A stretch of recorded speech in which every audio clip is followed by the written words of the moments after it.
ہم سمجھتے ہیں یہ پاکستان کی تاریخ کا وہ لمحہ ہے جس کو اب ہم نظر انداز نہیں کر سکتے۔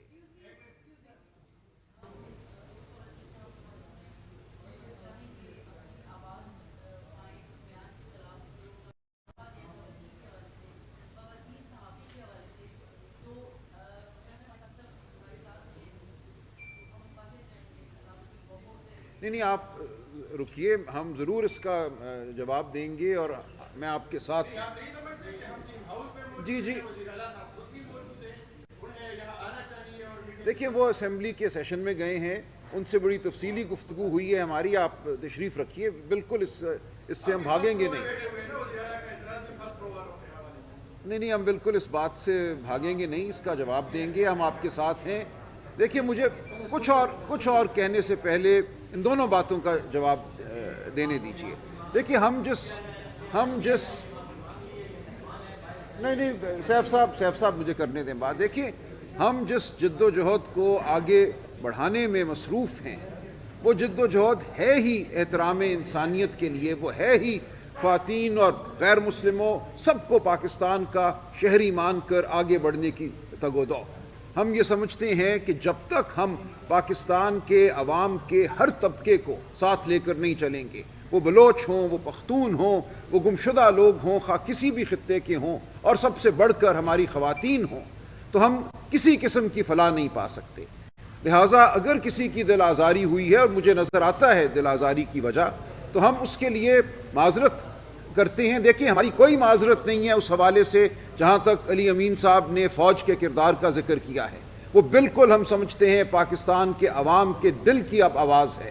وہ پاکستان کی سب سے بڑی حقیقت ہے کہ پاکستان کے سیاسی عمل، جمہوری عمل، آئینی عمل پر کچھ لوگ حاوی ہیں، اور حاوی ہونے کی وہ مسلسل کوشش کر رہے ہیں۔ ان کے بارے میں بات کرنا اس حوالے سے بالکل کوئی معذرت نہیں ہے، اس بات کی ہم توثیق کرتے ہیں اور کہتے ہیں کہ پاکستان کو آزادی دو، پاکستان کے آئینی اور جمہوری عمل کو آزادی دو۔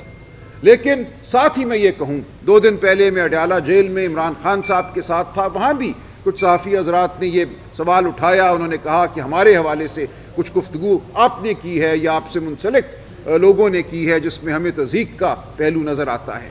خان صاحب نے کہا میں ہر ایسی گفتگو سے ہٹ کر آپ کو اپنی سطح پہ یہ کہتا ہوں کہ آپ کا کچھ بھی نظریہ ہو، آپ کی کچھ بھی وابستگی ہو، صحافت پاکستان میں آج جہاد کر رہی ہے، تو ہم آپ کو ایک جہاد میں مشغول ایک ادارہ سمجھتے ہیں۔ آپ ایک ادارہ ہیں، صحافت کو ریاست کا 5واں ستون کہا جاتا ہے، بطور ستون آپ ایک ادارہ ہیں، اور آپ بطور ادارہ جہاد کر رہے ہیں، ہم آپ کو خراج تحسین پیش کرتے ہیں۔ لہٰذا جو کوئی گفتگو ایک سیاسی سطح پہ ہوتی ہے، اس کا بھی ایک مخصوص میں سمجھتا ہوں مطمع نظر ہے۔ آج میری وزیر اعلیٰ صاحب سے گفتگو ہوئی، دیکھیے یہ تو آپ بھی مانتے ہیں کہ صحافت کے وہ طبقے جو گمشدہ لوگوں کو، اغوا شدہ لوگوں کو اپنے ڈرائنگ روم میں بٹھا کر ان کا انٹرویو کرتے ہیں، ان پہ تنقید لازم ہے۔ ان کے حوالے سے یہ کہنا کہ وہ اپنے صحافتی کردار کو زد پہنچاتے ہیں، نقصان پہنچاتے ہیں، یہ کہنے میں کسی کو کوئی تعامل نہیں ہونا چاہیے، اور میں سمجھتا ہوں آپ سب ہمارا ساتھ دیں گے۔ تو علی امین صاحب کا، وزیر اعلیٰ صاحب کا مقصد، مطمع نظر بالکل یہی تھا، انہوں نے بڑی وضاحت سے بات کی ہے، وہ خود بھی اس بات کا اعادہ کریں گے۔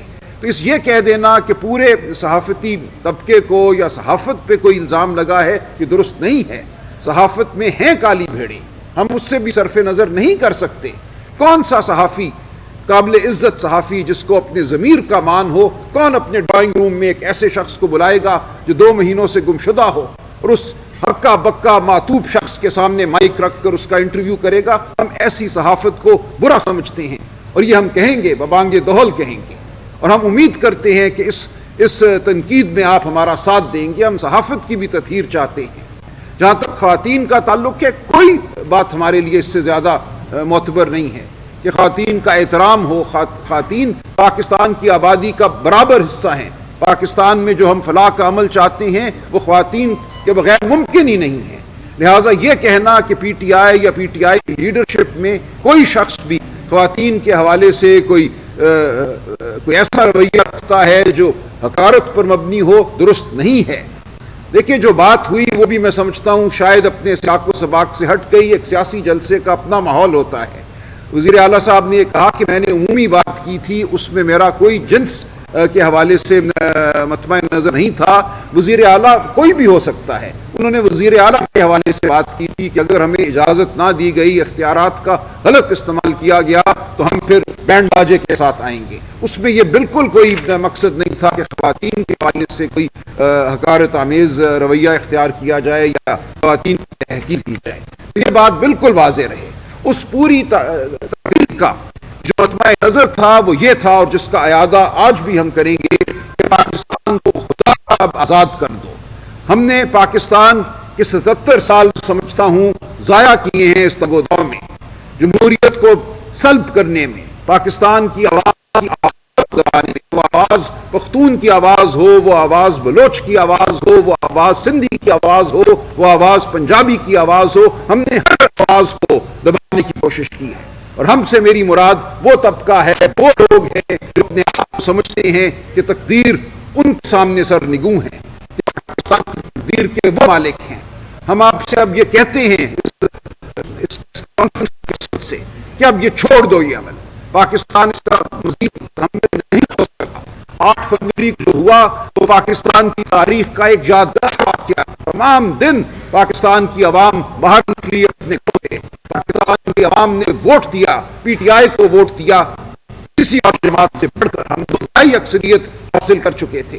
اس رات جو آپ نے خون پاکستان کی جمہوریت پر, وہ کسی سے ڈھکا چھپا نہیں ہے. آپ جو بہانہ کر لیں, جو تعبیر پیش کریں, آپ نہیں کر سکتے. اس جھوٹ کو چھپانے کے لیے اب آپ ایک کے بعد دوسرا حملہ کر رہے ہیں پاکستان کے آئینی نظام پر. پہلے آپ نے عدلیہ کو مغلوب کرنے کی کوشش کی, عدلیہ